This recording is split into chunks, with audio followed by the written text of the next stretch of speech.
Napakaraming pangangailangan ng mga tao at kailangan natin laging may katuwang at katulong sa buhay. How the beggar was blessed, ang ating pag-aaral. Turuan niyo po kami, Panginoon, na matuto sa karanasan ng mga nauna na sa amin.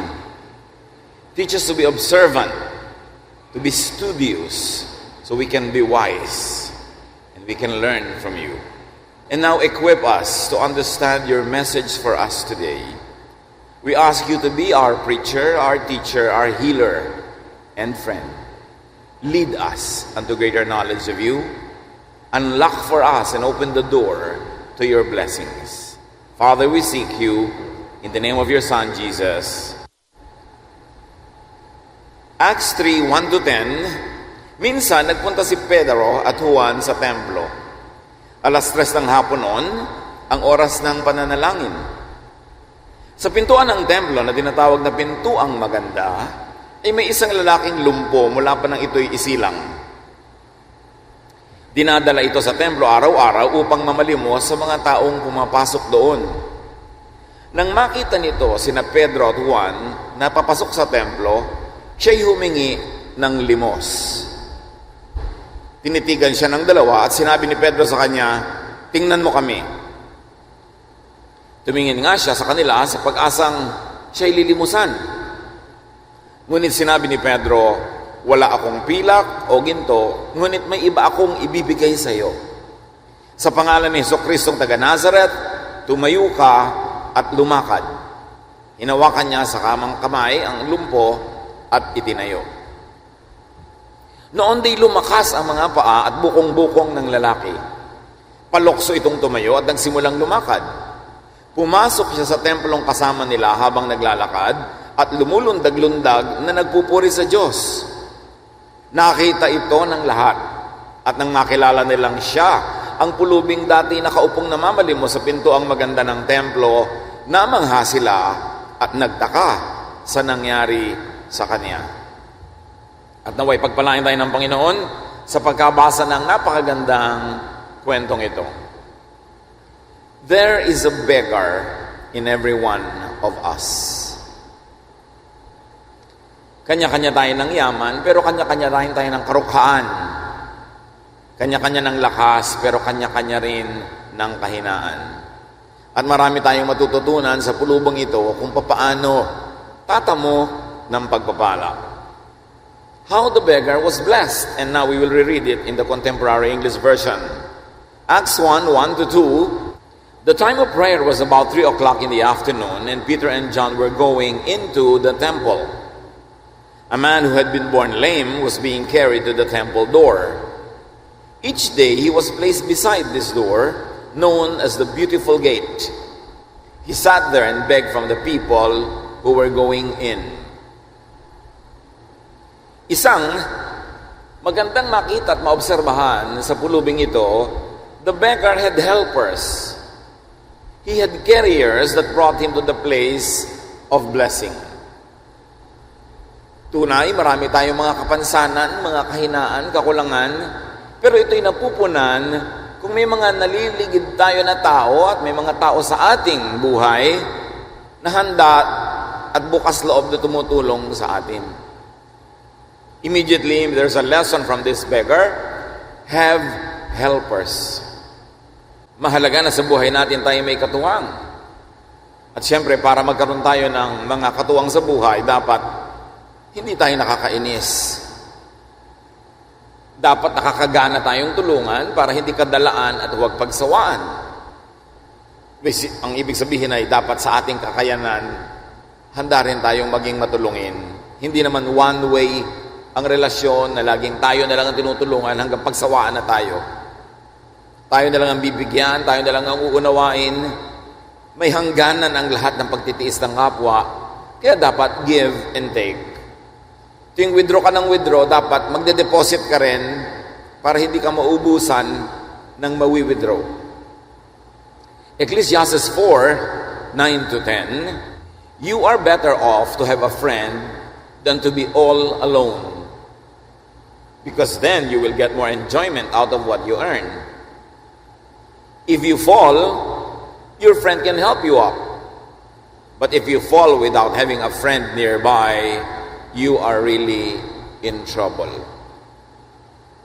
Ang matatalinong tao ay patuloy na nakikipagkaibigan at patuloy nila na sinusustena ang kanilang friendships. Hindi nila inaabuso ang mabait. Hindi nila ninanakawan ang nagtitiwala. Hindi nila pinahihirapan yung handang tumulong at nang sa ganon di sila pagsawaan. One lesson from this beggar: invite, have, and keep helpers in your life. And the only way to really do that is to be a helper also in your own way.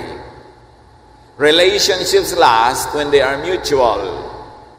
Nagtatagal ang mga samahan kung merong pakikisama, pakikibagay, pakikisangkot, pakikiisa. Hindi yung ikaw lang ng ikaw ang tumatanggap ng pagpapala at lahat ng nasa paligid mo ang nauubusan kabibigay. Mayroon man tayong mga kahinaan, mayroon din tayong mga sarili nating angking lakas na siya namang pwede nating itumbas, isukli sa mga itinutulong ng iba mula sa kanilang kalakasan tungo sa ating mga kahinaan.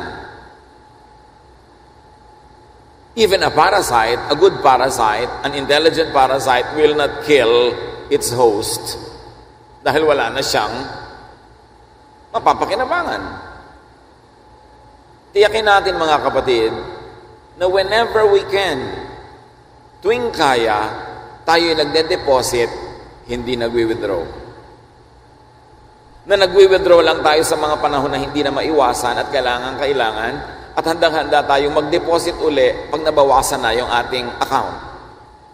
And I'm not talking about only money, but about our relationships with people. Yung iniinis mo ang tao, nagwi-withdraw ka. Yung pinapagod mo siya, nagwi-withdraw ka.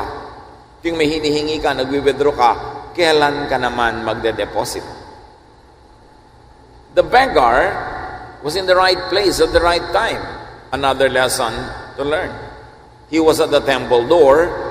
He was in the path of blessings. Maraming mga tinatawag na pulubi noong unang panahon, dinadala sa mga hagdanan at pintuan ng mga bahay dalanginan, anumang relihiyon. Hindi lang sila para mamalimos ng pera, may iba pa silang pinapalimos. Inaasahan nila na may dadaan ng mga banal na tao, at sa paniniwala nga nung iba, madaanan lang sila ng anino ng mga banal na taong ito na pupunta sa dambana upang manalangin sa bathala. Sila'y mapagpapala na. Hindi lahat ng pulubi sa pintuan at paanan at hagdanan ng mga templo ay pera ang habol. Although marami, yun ang kailangan. Pero marami din naghahanap ng himala, naghahanap ng lunas o kaya'y payo mula sa mga dalubhasa at mga pantas na tao na pupunta sa dambana upang manambahan at manawagan sa may likha. Kaya itong pulubing ito, napagpala nitong isang araw na ating pinag-uusapan dahil nasa tama siyang lugar. Lesson from this beggar: position yourself correctly. Lumagay ka kung saan dadaan ang pagpapala. Gusto mo palang magkatrabaho, alangan mang lagi kang nakahiga, hindi dadaan doon ang pagpapala. Gusto mong umani, nasa sugalan ka, hindi ka dadaan na ng pagpapala. Dapat nado ka sa taniman. Gusto mong magkaroon ng mga kaibigan, tapos nado ka sa daanan ng mga masungit, ng mga pintasera, ng mga chismosa, hindi dadaan ang pagpapala sa iyo doon. It's all a matter of positioning. Halaman man, kung ikaw ay orchid at nagpunta ka sa bilad na bilad ka sa araw, maluluoy ka kasi hindi doon ang pagpapala para sa iyo, may tama kang lugar. Isda man na pangtabang na tubig at nagpunta sa maalat na tubig ay mamamatay kasi hindi doon siya pagpapalain kundi sa tama niyang lugar. Dapat nasa tama kang lugar. Mayroong mga tao gusto magkapera pero hindi naman sila lumalagay sa lugar na nagtatrabaho sila, nagsisikhay, nagsisikap. Paano ka pupuntahan ng pera? Psalm 1:1, blessed is the one who does not walk in step with the wicked, or stand in the way that sinners take, or sit in the company of mockers. Kung gusto mo daw mapagpala ka, at pinagpala ang mga tao na hindi nakikilakad sa lakaran ng mga masama, nakikitayo sa tayuan, tambayan ng mga masama, at lalong hindi nakikiupo sa umpukan ng mga mapanlibak. Kasi wala doon ang pagpapala. Ano daw ang pagpapala? Tularan ang mga puno. Psalm 1:3, yung mga pinagpapala daw, they are like trees growing beside a stream. Trees that produce fruit in season and always have leaves. Those people succeed in everything they do. Ang pinagpapala daw mga tao, tulad ng pinagpapalang halaman, yung ang mga ugat ay nakasawsaw sa mga batis. Yung ang pagkakalagay sa kanila ay nakatanim sila sa daanan ng tubig at hindi doon sa lugar na madaling matuyot. Tayo ba nasa dinadaanan ng tubig ng pagpapala? Nakasawsaw ba ang ugat mo sa mga pagpapala? It's a matter of location, location, location. Kanino ka nakikibarkada? Sino ang mga lagi mong kausap? Anong pinagpapapakinggan mo? Saan ka tumatayo, umuupo? Ang lahat ng yan ay magiging factors for you to be blessed or not. And of course, dadagdagan mo pa ng timing. Napakaganda ng timing ng pulubing ito nung araw na yon. Sa pagpapatuloy, Acts 1:3-4. The man saw Peter and John entering the temple, and he asked them for money. But they looked straight at him and said, "Look at us." Dumadating pa lang si Pedro at si Juan, na single out na sila, natukoy na sila nitong pulubi, at sa dalawang ito siya nakipagtitigan. At pagkatapos humingi siya ng limos. Pera ang hinihingi niya, pera ang pakay niya. Pera na kung ibigay man sa kanya nung araw na yon, mauubos din sa pagkain niya sa araw na yon, bukas mamamalimos na naman siya. Kailangan na naman niyang may magbuhat sa kanya para makarating siya doon sa lugar na yon. At pagtitingin ni Pedro sa kanya, sabi sa kanya, "Tingnan mo nga kami." Para bang sinasabi ni Pedro, mukha ba kaming may pera? Titigan mo kami kung makakapagbigay kayo ng pera. So the beggar acknowledged and communicated his need by being in that spot. There was body language involved. The body language was saying, "I need your help." And the beggar got the attention of the right people in the right way. Natingnan din siya. Mahalagang leksyon mga kapatid, put yourself in the attention and reach of the right people. Kaninong pansin ang iyong inaagaw? Sa pananamit mo lang, kaninong pansin ang gusto mo? Gusto mo ba yung pansin ng mga magnanasa sa'yo? Pwede yun, manamit ka ng ganon. Gusto mo ba yung pansin ng mga gagalang sa'yo? Hindi manamit ka rin ng ganon. Gusto mo ba yung pansin ng mga manlilibak sa'yo? E di magdamit ka na parang naglalakad na Christmas tree. Siguradong may maglilibak sa'yo noon. Kaninong pansin ang gusto nating matuon sa atin? Anong uri ng pansin ang gusto mo? Kasi the way you package yourself will attract the kind of attention you want. But do you really want the attention of thieves?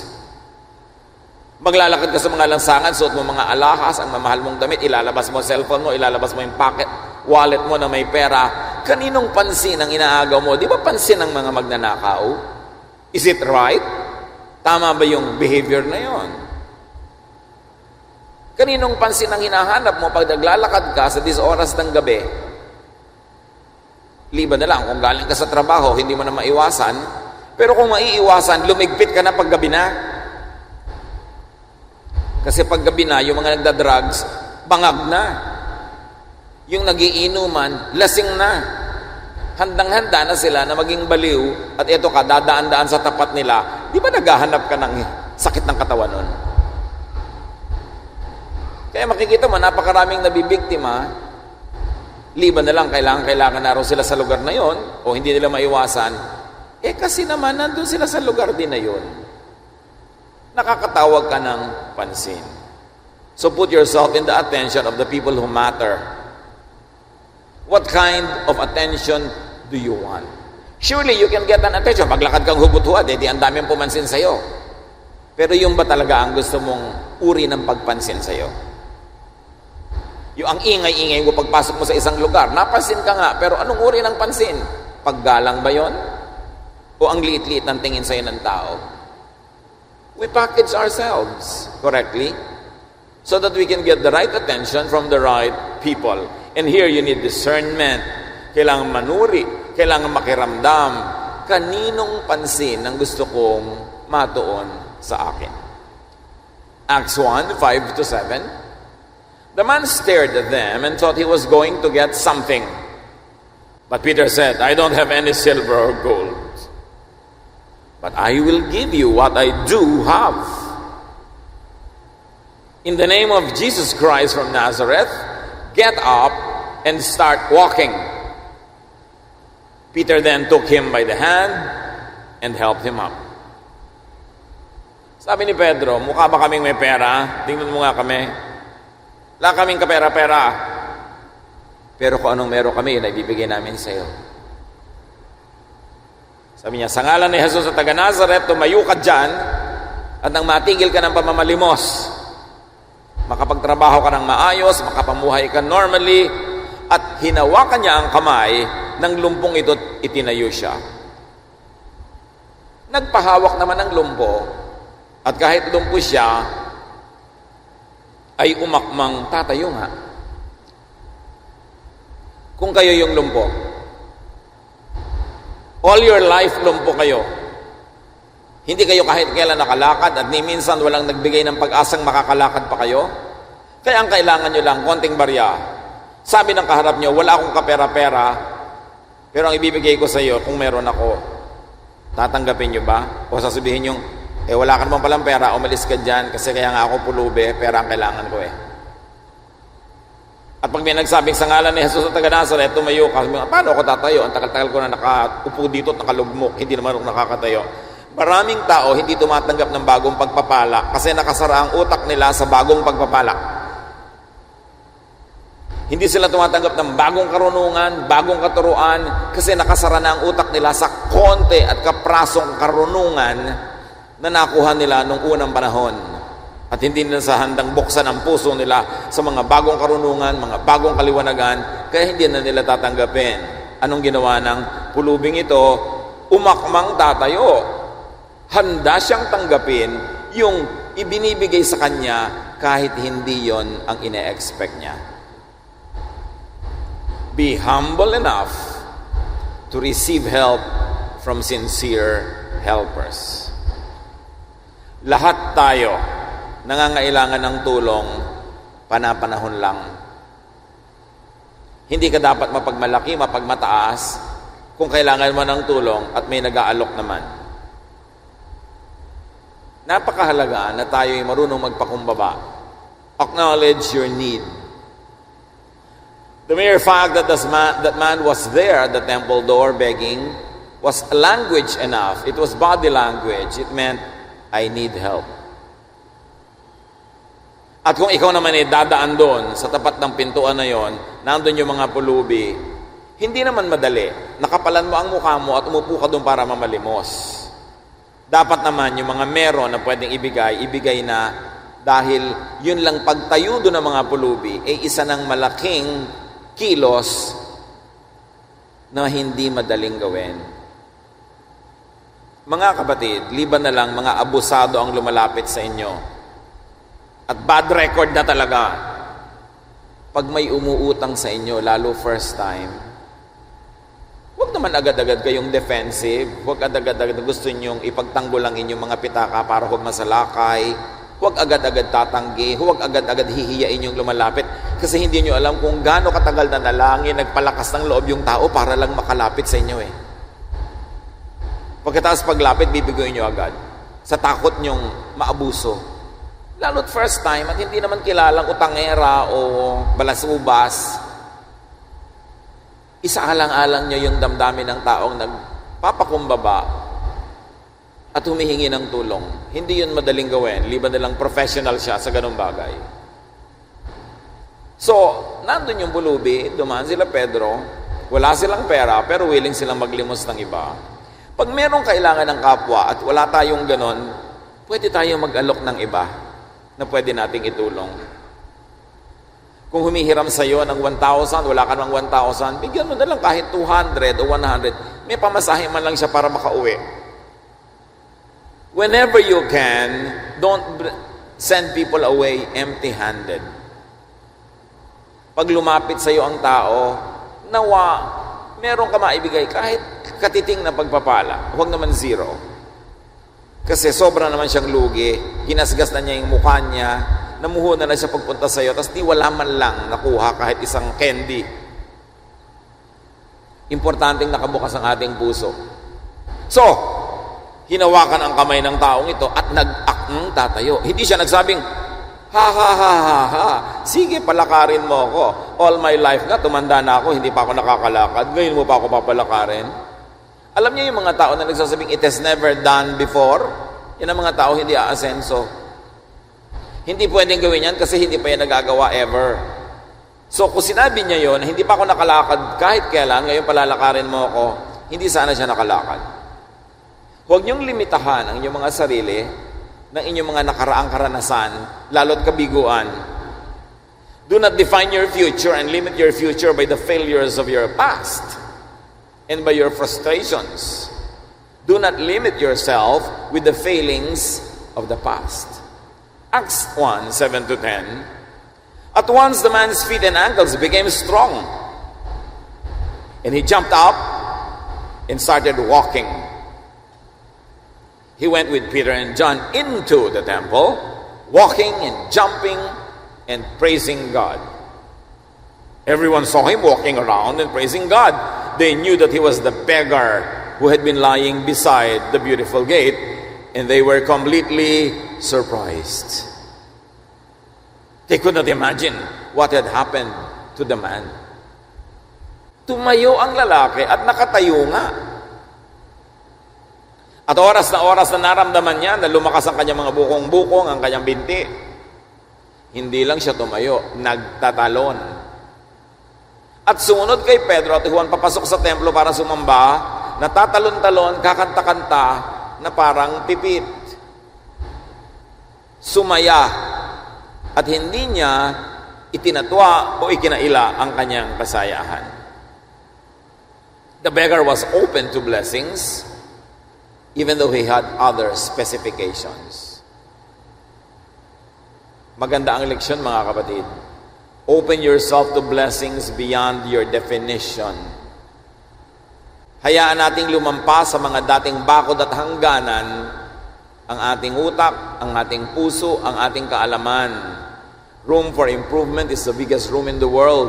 And if you would confine yourself only to what you have previously decided what was good for yourself, you will not grow. Open yourself to blessings beyond your expectation and beyond your limitation. Do not be limited by your specifications. Mahirap yung ikaw mismo ang naglalagay ng hangganan sa mga pwedeng mangyari sa iyong buhay. 1 Corinthians 2:9, what God has planned for people who love Him is more than eyes have seen or ears have heard. It has never even entered our minds. Sabi niya, alam niyo ba kung ano mga plano ng Diyos para sa inyo? Magagandang bagay na higit pa sa anumang nakita nyo na noon o narinig. Higit pa sa anumang nakaya nyong dalhin sa inyong guni-guni. In other words, you have no idea how much God is willing to give you. You have no idea how much God can give you if only you would not limit God and yourself. Never say never.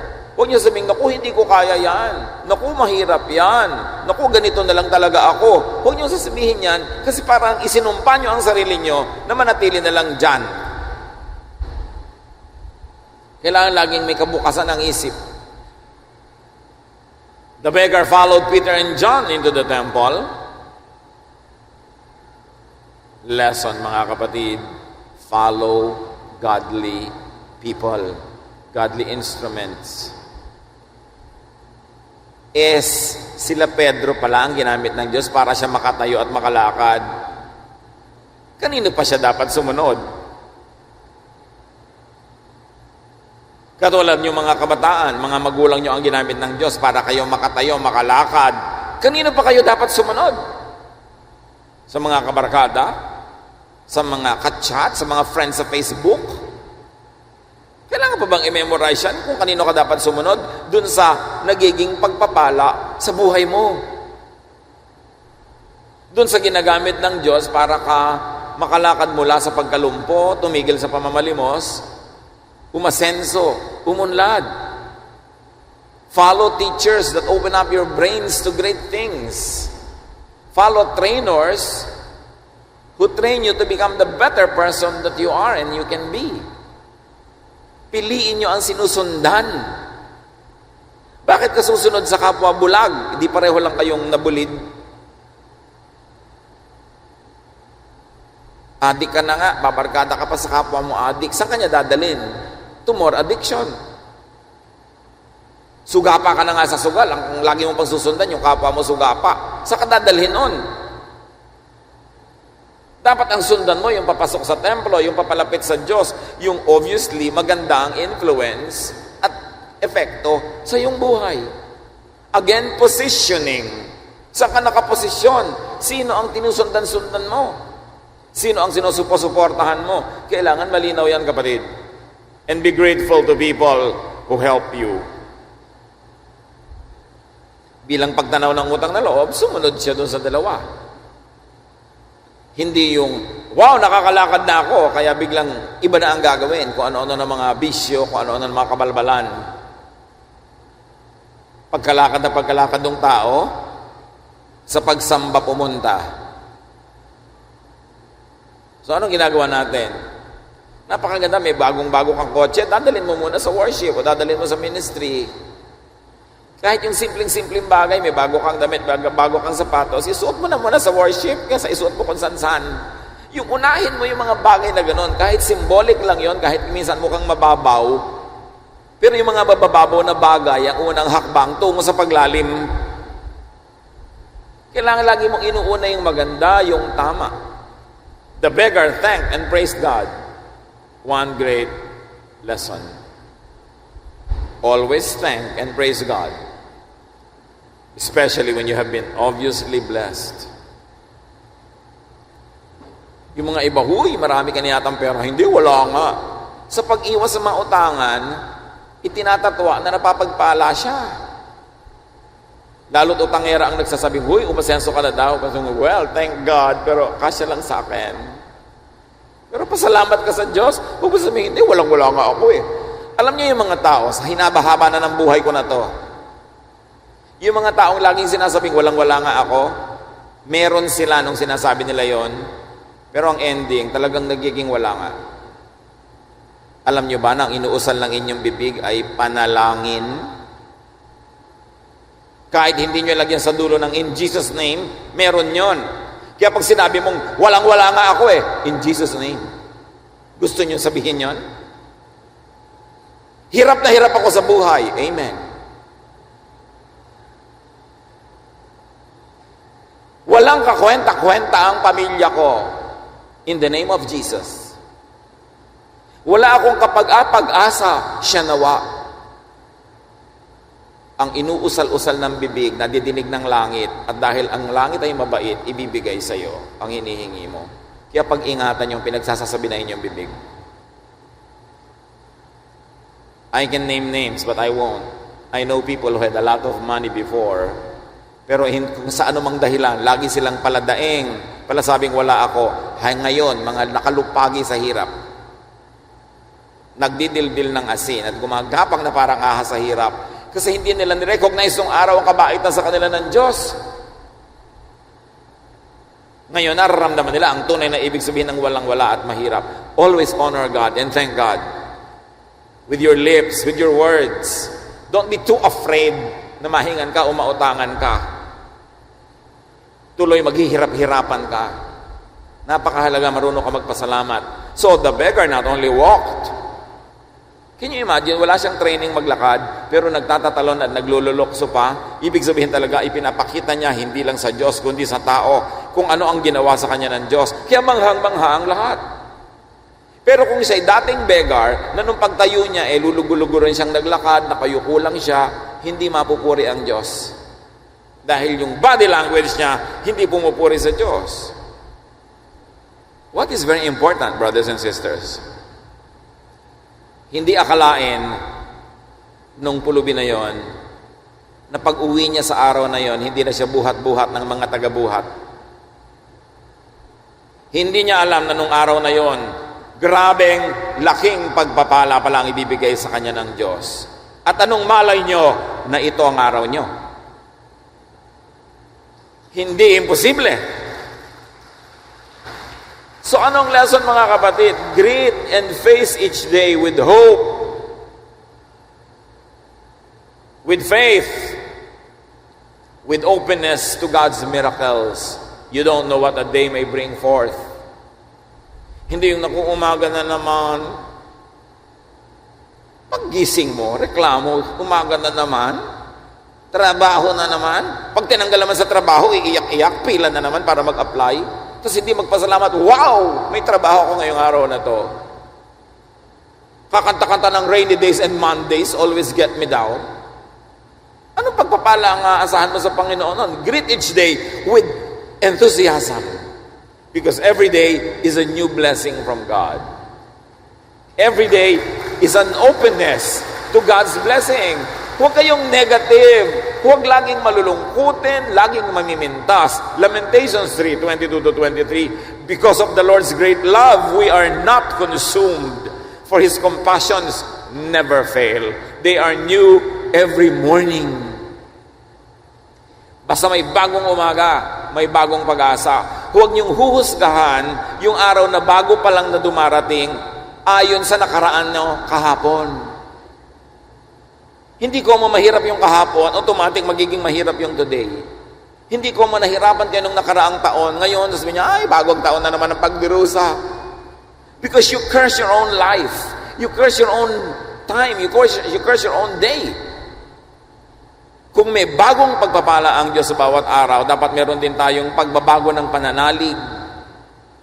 We should refresh our faith every morning, our trust in the Lord. Si Pedro, sino ba si Pedro? Tumanggap lang naman siya ng pagpapala mula sa Diyos. Tapos ngayon, siya na ang instrumento para magpalakad ng pilay. Lumpo pa nga. Tayo man, there is a Peter in every one of us. Lahat tayo, dinampot lang ng Diyos mula kung saan. May mga dinampot sa dilim, may dinampot sa putik, may dinampot kung sa mga kabiguan, sa mga sakit, sari-sari. Pero hindi ibig sabihin nun, tagatanggap na lang tayo ng pagpapala forever. Kasi pag nakatanggap ka na ng pagpapala sa Diyos, panahon naman para ikaw ang maging daan ng pagpapala tungo sa iba. How do you repay God? God cannot be repaid. God doesn't need anything. How do you serve God? By serving the needy. By doing good to others. By becoming instruments of God to bring His ministry to people. That is how you repay God. At hindi tayo dapat manatili na tagatanggap lamang. Oras na tumanggap ka na, meron ka ng pribilehiyo at pananagutan na maging daan ng pagpapala sa iba. Huwag mong sasabihin, ganito lang ako, wala akong magagawa, ito lang ako, kasi minamaliit mo ang Diyos na lumikha sa iyo. Minamaliit mo ang pagpapagaling at pagpapala ng Diyos sa iyo, tuwing minamaliit mo ang iyong sarili. Huwag ka magyabang, pero huwag mo ring maliitin ang iyong sarili, kasi hindi naman ikaw lumikha sa iyo yung Diyos. Pag sinasabi mong wala kang kwenta, wala kang magagawa, pinipintasan mo ang Diyos. Kaya dapat hanapin mo kung ano yung strength. Kaya sabi ni Pedro, pera, wala kami niyan. Pero hindi naman kami walang-wala. meron kami. At kung ano lang ang meron kami, yun ay ibibigay namin sa'yo. Hindi limos. How about walking? Can you imagine if you could be like Peter, enabling people to walk? Ibig niyo pa sabihin, Pastor, yung mga lumpod dyan, pwede kong balakarin. Pwede, physically. Pero hindi laging ganun ang pagpapalakad sa lumpo. Maraming uri ng kalumpuhan. Merong mga tao na nakalugmok sa self-pity. Walang bilib sa sarili, walang bilib sa Diyos. Itinadhana na ang sarili nila na maging yagit na lang. Pero dumating ka sa buhay nila, binigyan mo sila ng pag-asa, pinakilala mo sa kanila ang Panginoon, tiningnan nila kung ano ang blessing ng Diyos sa kanila, nagkaroon sila, nakaregain sila ng self-image, nakaregain sila ng pagkamangha sa Diyos, pagkilala sa kanilang mga lakas, at bumalikwas sila, at ginamit nila ang mga lakas na bigay sa kanila ng Diyos para sila mag-achieve, maging fruitful, maging successful. Nagpalakad ka rin ng lumpo nun. May mga kabataan na walang kapera-pera pero talented, hindi makapag-aral. At kung hindi sila makakapag-aral, para mo nang ini-assign sa kanila ang fourth class life buong buhay nila, kahit meron silang potential. Tinulungan mo mag-enroll ng isang semestre. Iba naman ang tumulong sa ibang semestre, nagkadugtong-dugtong, nakatapos sila, umasyanso sila sa buhay. Nagpalakad ka rin ng pilay nun. May mga taong nagugutom, binigyan mo ng pagkain ngayon, nakatawid sila, bukas, iba naman ang magbibigay, hanggang lumakas na sila at nagkaroon ng sariling kakayanan, nagpalakad ka rin ng pilay. Tuwing merong mga tao na may inferiority complex, suicidal, depressed, binigyan mo ng lakas ng loob, ng pag-asa, tinulungan mo, nagpalakad ka rin ng pilay. Hanggang ngayon, kumikilos ang Diyos. Ang tanong lang, magiging Pedro ba tayo na willing to give people what God gave us? Sabi ng iba, bakit po wala na yatang himala ngayon? Noon na lang New Testament meron. Araw-araw, dahil bago ang pagpapala ng Diyos, pwedeng may bagong himala. Naiiba lang ang anyo, hugis, kulay ng mga himala, pero meron pa rin. And you can be an instrument of that miracle if you're willing to be an instrument of God. Dapat lang, hindi ka maramot. Hindi yung sobra ka nagmamadali pagpasok sa templo, sabi mo sa pulubi, I'm in a hurry, malilate na ako sa service. Sa pagmamadali mo sa pagsamba, magbibingi-bingihan ka sa mga nangangailangan, ba't ka pa sumasamba? Para ano pa ang iyong relihiyon kung bingi ka naman sa pangangailangan ng kapwa? Kung hindi ka naman mabait, hindi ka naman mabuti, tapos simba ka ng simba, anong nangyari doon? Wala. Because doing good to others is great religion. Greater than many religious activities and rituals. So pray that we become like Peter and John. Let us be like Peter and John. Let us give to people what or who we have. And we have Jesus. Let us receive, yes. But let us also give away Jesus' love that heals, empowers, gives rest and peace. What do you have? Marami naman sa atin, pinagpala talaga. I hope lahat, nasa atin ang Panginoon. At hindi lang yun, marami sa atin may pera pa. May talent pa. Marami pa tayong pwedeng ibigay. Dagdag doon sa ibibigay natin na si Jesus. Mabuti pa nga tayo ngayon kaysa kay Pedro at Juan eh. Hindi mo naman pwede sabihin walang-wala ka. Talagang walang-wala sila noon eh. Wala nga ibayad sa tax. Kaya sabi pa ni Jesus, manghuli ka ng isda, may iluluwang pera, yun na ibayad mo sa buwes. Kaya talagang wala silang pera noon dahil wala silang ginawang ibang livelihood. Pero tayo naman meron. So pwede pa tayong makatulong sa ibang paraan. But the most important thing is to have Jesus in your heart and then to give Jesus away.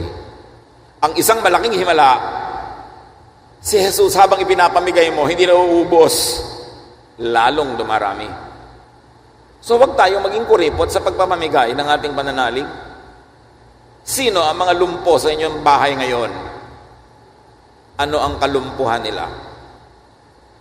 Sino ang mga lumpo sa ating mga kaibigan, kamag-anak, kasama sa trabaho o sa church?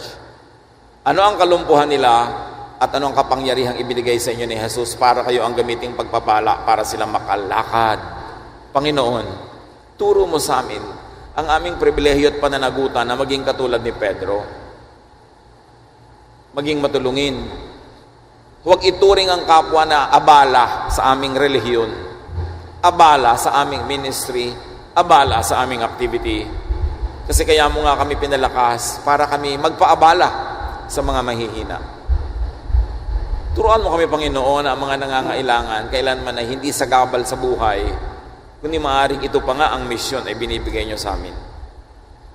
At bago namin palayuin ang aming pananaw, gawin mo kaming sensitive na makita ang mga iba't ibang kapansanan ng mga malapit sa amin sa buhay, ito man ay physical or emotional or spiritual, at kami, Lord, maging willing na kasangkapan mo para sila mapagpala. Pero una na dyan, dalangin namin, Panginoon, sino man ang mga anak mong narito ngayon na may iba't ibang kaparaanan ng pagiging lumpo, mga kahinaan, kakulangan, kaya hindi maka-achieve sa buhay, hindi makagawa ng mga nais gawin, hindi mapuntahan ng mga gustong puntahan dahil may mga iba't ibang uri ng kapansanan at kalumpuhan. Hipuin nyo kami, Panginoon, paghimalaan nyo ang bawat isa tulad ng pulubi na yon. Nananalig kaming hindi lang ito kwento niya, kwento din namin ito. At kayo na nagpalakad sa kanya ay makakapagpalakad din sa amin, makakapagpalakas sa amin. At kayo na gumamit kay Pedro ay makakagamit din sa amin para kami man, bagamat di karapat-dapat, ay maging daluyan ng mapagpala niyong kamay na nakapaghihimala sa buhay ng mga tao. Use us as your instruments, and also, Lord, we open our hearts to your miracles, to your touch, so we too can be healed. And we too can walk and jump and praise you and worship you. Pagbulay-bulayan natin mga kapatid ang kahulugan ng kwentong ito sa ating buhay. Paano tayo pwedeng maging yung pulubi? Paano tayo pwedeng maging yung si Pedro? Lord, teach your people so your words will come to life and live in our hearts. Be with the Lord in silent reflection.